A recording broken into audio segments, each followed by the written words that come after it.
Hello and welcome back to the Old Soul Millennial channel. So my front lawn has a serious weed issue, and the easiest way to correct that weed issue is with an herbicide sprayer. However, I don't have an herbicide sprayer, but I purchased a 12-volt transfer pump from a yard sale for $3 about maybe 2 years ago, and I just came back from Lowe's a few hours ago, and I bought some irrigation sprayer nozzles and some 1/2-inch diameter tubing. And I think I'm going to be able to engineer my own herbicide sprayer that will mount on the back of this Craftsman LT 2000 lawnmower.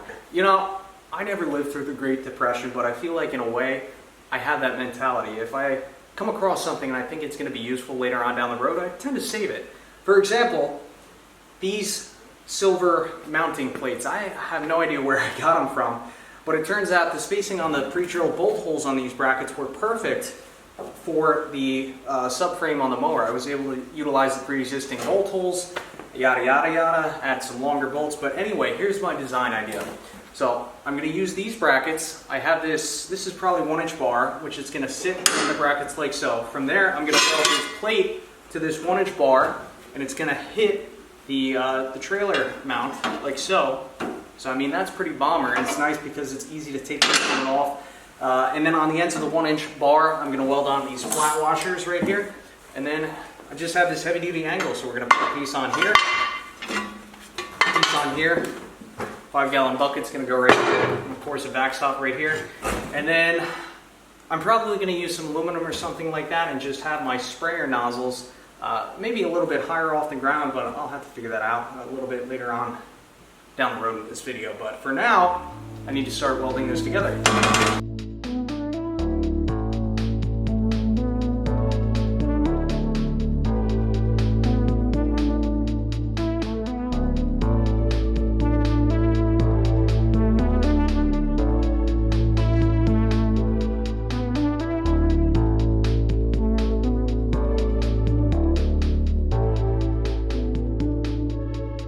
Alright, so as you can see, I'm making pretty good progress on the sprayer. I actually finished the mount the other day, and it's strong enough to support my weight. Excuse the noise. But the nice thing about this mount that I designed is that when you want to remove it, it just comes right off like so. Throw it back on in a second. So I'm pretty happy with this design. My only concern is if I start going too fast, it's going to bounce a little bit, but you know, I also look at it in the way that when I put a 5-gallon bucket in the back here, I'd imagine that's going to take out a lot of the bounce, especially when that bucket's full of water, but we'll just have to see. I want to have this easily removable. I want to be able to throw this on and take it off the machine within a minute. So I had this magnet, this bolt-on magnet laying around. I had this pre-drilled piece of angle, and I also had these on-off switches. So I just put the system together, so now I have a magnetic mounted switch, which I'll probably mount or stick that on right behind the gear lever here.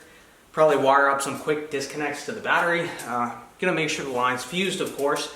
And then as for the sprayer nozzles, they're gonna sit on this offset piece of metal. The reason I offset this about a foot back from the mount is because when I'm spraying out of the back of here, I'm not sure if it's gonna be corrosive. So I'm trying to keep that as far away from myself and the mower mount as possible, so that's why it's designed the way that it is. I'm not really sure how wide to set the nozzles apart from one another, so I'll probably set them out at the furthest point, which is probably about, I don't know, 4.5, 5 feet away from one another. And if I find that I need to move them a little bit closer, I could always do that in the future. So I think that's enough yabbering.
Alright, I just finished wiring this thing up. The only thing I have to do now is just throw a bucket in the back, and I'm not sure if I'm going to put a strap on that. I probably will, but I just wanted to show you how I wired this up. So again, we have our magnetic wired switch, inline fuse, and then I looked through my toolbox and I realized that I had alligator clips, and alligator clips are perfect for an application like this. So I can literally take this thing on and off in about 15 seconds. So that's really what I was going for, something that could connect and disconnect very quickly, and I believe that I achieved that goal. So I think we should roll this outside, try and prime this motor. The only problem with these diaphragm pumps is they're a little bit tricky to prime.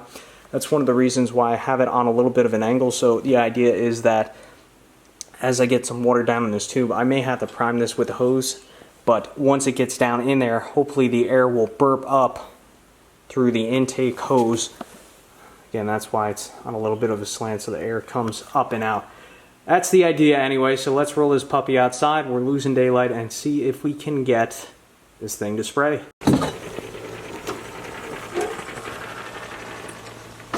Alright, I just drilled a hole in this lid.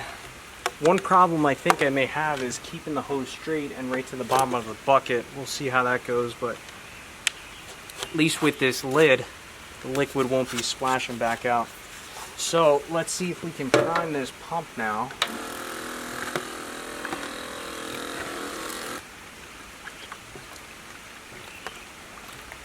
Alright, I think we have her primed. Wow, look at that. That's like a 20-foot spray. So I just figured out that these blue lids do not fit the Home Depot buckets. What sense does that make? No matter. I was planning on putting a strap on this setup anyway. It's just hooking right here.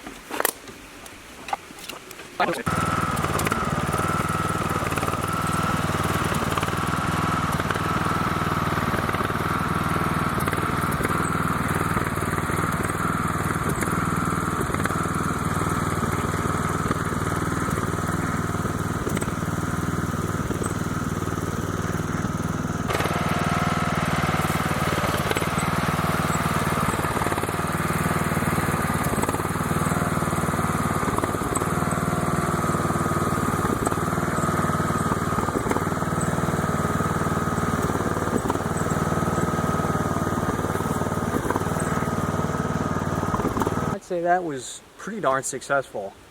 Total cost, I'd say I probably spent about $20 on all the materials. Granted, I had all the steel framing, I had the welder and stuff like that, but as for the motor, that was $3, and the tubing and irrigation fittings, that was maybe, I don't know, maybe 17 bucks, something like that. So priming wasn't too bad. I found that as long as you fill the siphon tube up with water, it pulls a vacuum pretty darn quickly, and it has a pretty darn wide throw. I mean, it's just about a little bit wider than the driveway, which I have mixed feelings on.